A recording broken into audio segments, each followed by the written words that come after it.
इनको ही परोपकारी भला दे तोचा प्रेमा पागल खतम दिवालिया फूलसिंह बहादुर भगत बळवाको गौरवदा बायला भाजपला बेदन बिचारा बोलकड़ा बुद्धिशाली भड़वी बधीक भराड़ी भांखोड़िया भोडा न भोळा न भमराड़ा मतलबी मूर्खा रमूजीला रंगीला रोतल रूपाला रखड़े रजड़े रजवाड़ी राजकारणी चौदसिया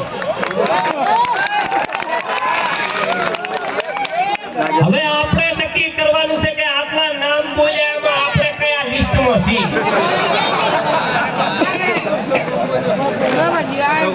કોક જગ્યાએ તો આપણે હોઈએ જ નહીં એક જણો ડોક્ટર સાહેબ જોડે કે સાહેબ કે શાંતિરાજ પનો દર્દી બેઠા છે શાંતિરાજ કે સાહેબ દાઢ પાડવાનું શું જો સાહેબ કે દાઢ પાડવાના 200 રૂપિયા આ તો ભૂકા ગાડી ના કેવો ભાવ ડાઈટ પડવાના બસો કે જો પૂરા ડાઈટ માં ઇન્જેક્શન મૂકવું પડે ડાઈટ નો પોતું મૂકવું પડે ડાઈટ ને હુણી કરવી પડે આ બધી પ્રક્રિયા ના હોય છે બોલો કે ડાઈટ માં ઇન્જેક્શન નો મૂકીએ પોતું નો મૂકીએ સીધે સીધી પકડતી ખેંચી લઈએ તો કે તો તું ડાઈટ પાડી દઈ ઈ કાઈ કરવું નથી તમે તમારા સાહેબ સીધે સીધી ખેંચી લ્યો સાહેબ કે મોટું ખોલો બોલ્યો દર્દી કે આ સાહેબ કે હજી મોટું ખોલો બોલ્યો દર્દી કે આ બોલ્યો દર્દી કે સાહેબ તમારા અંદર બેહી પાડવાની છે પણ નાના ભૂલા બધું જરૂરી છે આમ સાહેબ ને દર્દી બે ગોઠણિયા ભેટ કર્યા કડકે ધરણી કડડમ હડડમ બ્રહ્માંડ હલે ધરડમ ધર ડાકર ડાક બજે સજરમ થરડમ આ સદે ભગતે ગર ભૂત ભયંકર ભૂતળ નાદી દંકર તેલ કતે ડમરુ ડંકર ઈ પગતી દાઢ કેસી અને રાઈ નો પાડી સાહેબ કે તારા 100 રૂપિયા બોલો દર્દી કે સાહેબ કેમ ભાવ ઘટી ગયો કે તે રાઈ નો પાડી બાકીના 10 દર્દી હચવાઈ ગયા છે પણ આ વાત પૂરી થતી નથી હોજે બધા ડોક્ટરોની મીટિંગ ભરાવી બધા ડોક્ટરો વચ્ચે જેને દાઢ કેસી ડોક્ટર બોલ્યા કે મારા દવાખાનામાં એવું દર્દી આવ્યું હું પકડતી દાઢ કેસી અને રાઈ નો પાડી તા તો બીજા ડોક્ટર બોલ્યા કે નીચો હતો કે હા બાબુ કાકા તો ઊંચો હતો કે હા શરીરનો કે હા તો કે ઈ કે કેમ ઈ મારા દવાખાનામાં આવ્યો તો ઇન્જેક્શન મારી પોતું મારી 10 મિનિટ માટે બહાર બેહવાનું કીધું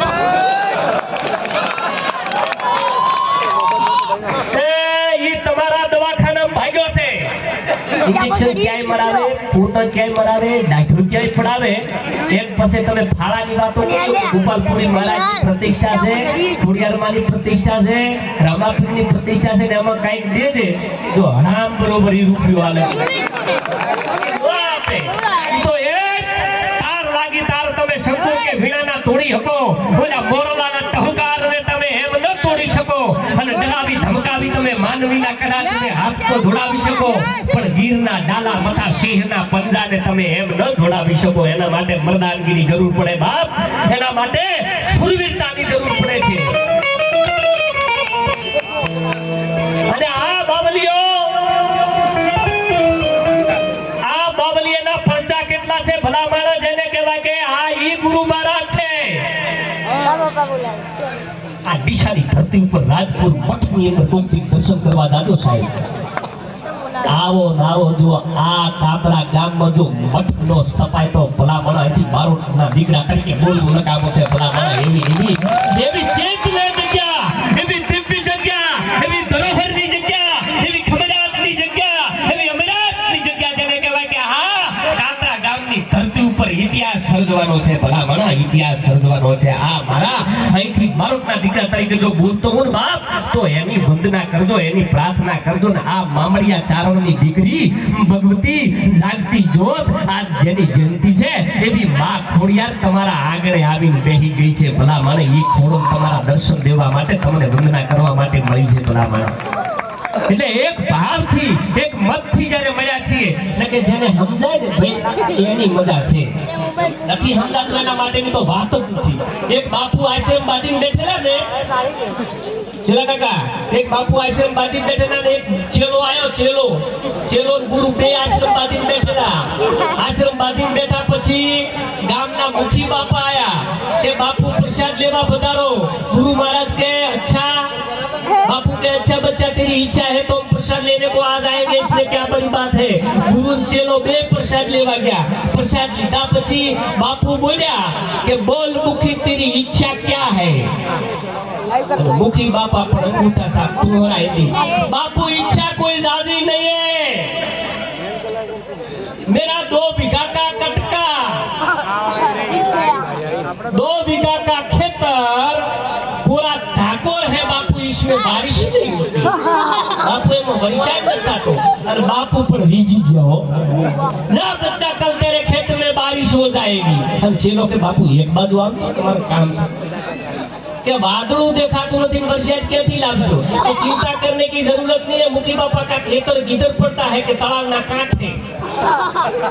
रातना 12 वागे गुरु चेलो बे सिंटेक्स ना टाका तबूड़ी हाथ पड्યું હથિયાર લઈ અને ગુરુ ચેલાએ મુખી બાપાનું 2 વીઘાનું ખેતર પલાળી નાખ્યું। આખા ગામમાં ખબર પડી કે બાપુએ વરસાદ લાવ્યો। આ વાતને 2 મહિને ગયા, બીજા મુખી બાપા આવ્યા કે બાપુ પ્રસાદ લેવા પધારો। अच्छा बच्चा तेरी इच्छा है तो प्रसाद लेने को आ जाएंगे। गुरु चलो बीजा मुखी बापा ने प्रसाद लेवा गया। प्रसाद लीधा પછી मुखी बापा के बोल मुखी तेरी इच्छा क्या है? કે ઓલા મુખી બાપા ને 2 વીઘા હતું અને મારે 5 વીઘા છે। કેમાં બાપુ વરસાદ નથી થતો? जा बच्चा, कल तेरे खेत में भी बारिश हो जाएगी। हम चलो उभो थो भाई। बापू को बरसना हो तो बरसे, बापू को बरसना हो तो बरसे, बाकी चेला सोच नहीं बरसे। રાતના 12 થી હવારના કલ્યાણમાં શરૂઆત કરીને ભેરવીને પૂરું કર્યું। બાપુએ હક લેવા દીધું નથી, એટલે એના માટેની વાતો નથી। આ તો ગુરુ મહારાજના ચરણોમાં બેઠા હોઈએ અને માતાજીના સરસ મજાના જીતુભાઈએ દાખલા કર્યા। ભાઈઓ ધૂણે એવું નથી, બહેનો એવી ધૂણે છે। એ દશામાં, અરે દશામાં ને ટાઈમ તો જુઓ। એ દશામાં બધાય પગે લાગે છે, એક જણો પગે નહીં લાગે। આખું ગામ હરિયે ચડ્યું કે પગે લાગતો કોણ નથી? તાર તો એનો ઈ તાર તો એને થોડીક પગે નતો લાગતો, બોલો। આખા ગામે ભાઈઓ માં પ્રગટ થયા છે, પગે લાગી લે, પગે લાગી લે, માં પ્રગટ થયા, પગે લાગી લે। કે ઈ મુદ્દો રહેવા દો, એ પગે લાગી લે, માં આવી કે નહીં રહેવા દો। અરે ડાયો થઈ જા, માણસ થઈ જા, પગે લાગી લે, પગે લાગી લે। ભરનો દીકરો થઈ જા, માણસ થઈ જાય, પગે લાગી લે। કે પણ મારે પગે લાગીને કેવું હું ભાઈ માર માં કેવું? અરે ડાયો થઈ જાય, લાકડી પડે માગો સરને આવ્યો, માગે આપું, માગી લે। બોલો કે માં સૂતા છેડા।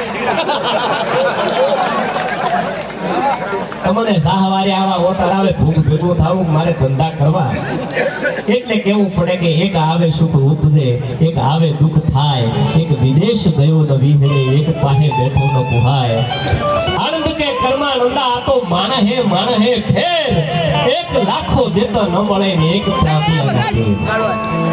સમય ને વાપતો એવો ફરતો હોય કે 12 ગાઉએ બોલી બદલે અને તરુવર બદલે શાખા, બુઢાપામાં કેશ બદલે પણ લખન ન બદલે રાખા। બુઢાપામાં કારણ કે જીવન જીવતરની માલિપા ભૂખ લાગે ને ખાવું પડે એ પ્રકૃતિ છે। ખાધા પછી જો ટીકડી લેવી પડે એ વિકૃતિ છે। પણ એક જ ટાણાનું અનાજ હોય અને ભિક્ષામ દેહી કરી અને કોઈ અતિથિ, કોઈ ભિક્ષુક તમારા બારણે આવીને ઊભો રહી જાય અને તમારા થાળીમાં જે પીરસેલું હોય ને એ આપી દો ને ભાઈ, એ ભારત વર્ષની સંસ્કૃતિ છે। સંસ્કૃતિ તો એને કહેવાય, એ ભારત વર્ષની સંસ્કૃતિ છે। આજ એવા રૂડા અવસરે, એવા રૂડા પ્રસંગે અને એમાં જેને કહેવાય કે કાતરા ગામના આંગણે હજારો દાખલા જેને કહેવાય કે છે, જેના ગુરુ મહારાજના જેને આશીર્વાદ મળી ગયા સાહેબ, એનો બેડો પાર થઈ ગયો છે। માં ખોડલના આશીર્વાદ જેને મળી ગયા હોય એનું જીવન સાર્થક બની ગયું છે। અને એવા રામદેવજી મહારાજ, એવા હનુમાનજી મહારાજ, અને એ હનુમાનજી મહારાજ થી લઈ અને તમામ પ્રાણ પ્રતિષ્ઠાની અંદર આપ બધા આટલી મોટી સંખ્યામાં જ્યારે બિરાજમાન છો, કારણ કે જો તમને એક ચોખવટ કરી દઉં, સાજિંદા હારા મળે એ ભાગ્યની વાત, સાઉન્ડ હારું મળે એ ભાગ્યની વાત, પણ પૈસા હારા મળે એ ભાગ્યની વાત, અને ટુકડો અહીંયા હરી ઢુકડો આવો પ્રસાદ મળે અને આ કાતરા આખો પ્રસાદ લઈને જમણ જમે અને એક પોતાનું પુણ્યનું ભાથું મૂકતું જાય ને એ ભાગ્યની વાત છે ભલા મારો. અને એ પાછી ભાગી તો ખરું પણ એ મહાભાગી. પણ નેતાઓનો તો આપણે કોઈને બંધબેસથી ભાગી ન પડતા, પણ 15 દિનના હામટા ભાષણ હોય ને એટલે ગળા બેહી ગયા હોય, ભાષણ કરતા હોય ને એટલે ગળા બેહી ગયા હોય અને ઉપર બિસ્લરીના પાણી પીધા હોય, ચોહલા ગાતા હોય અને ગળું બેહી ગયું ભાષણ કરે કોક દી સાંભળજો. સરદાર બોલે કેવું ખબર છે? ભાઈઓ તથા બહેનો ગળું બેહી ગયું. હા, કોણ બેહી ગયું? ભાઈઓ તથા બહેનો મત હાટું આવ્યો છું અને સદા ગામમાં કોઈને પ્રશ્ન હોય તો કહો. એક બાપા ઉભા છે કે તમારા બાપાના દાઢીના 20 રૂપિયા બાકી છે, બીજો કોઈ પ્રશ્ન મારે નથી. એ ગ્રાન્ટ આયા પછીની વાત છે, સદા ગામમાં કોઈને પ્રશ્ન હોય તો કહો. સદા કોઈને પ્રશ્ન હોય તો કહો. એક જણો કે અમારા ગામમાં શમશાન નથી. બસ દાદા પાંચ એવા સદા ગામમાં શમશાન નથી. તમે મને એકવાર જીતાડી દો, ગામમાં એક શમશાન નહીં. ઘરે ઘરે શમશાન ન કરું, મારું નામ ભૂગલો નહીં. એ મતનો આટલો ને માર્યું. આને ટાળી દો, આને ટાળી દો. એટલે કેવું પડે કે આવતડાએ ધાન મળવામાં માછપ કરે, કાઉ પાથરે પ્રાણ એ હાચો હોરઠીઓ ભણે અને મહેમાન ઓન માંડવી આ તો ખવડાવીને ખાય. પણ ભેદુ કવિ મેકરણ કે મારો ઠાકર રાજી થાય, ભેદુ કવિ મેકરણ કે મારો ઠાકર રાજી થાય. એટલે આજના રૂડા અવસરે, આજના રૂડા પ્રસંગે જ્યારે આજ આપણે બધાએ મળ્યા છીએ ત્યારે આપણા કાર્યક્રમના ઓરને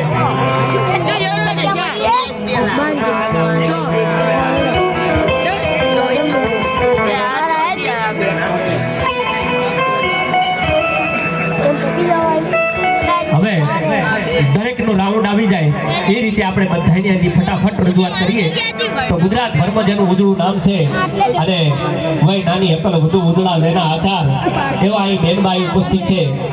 આશાબેન સુથાર સુંદર મજાના અહીંથી ગીતો, માં ખોડલા ગીતો સુંદર મજાની રજૂઆત લઈને આવે છે. બેન શ્રી આશાબેન સુથાર એકવાર જોરદાર તાળીના ગડગડાટથી આપણે એમને વધાવીએ. અને ચામુંડા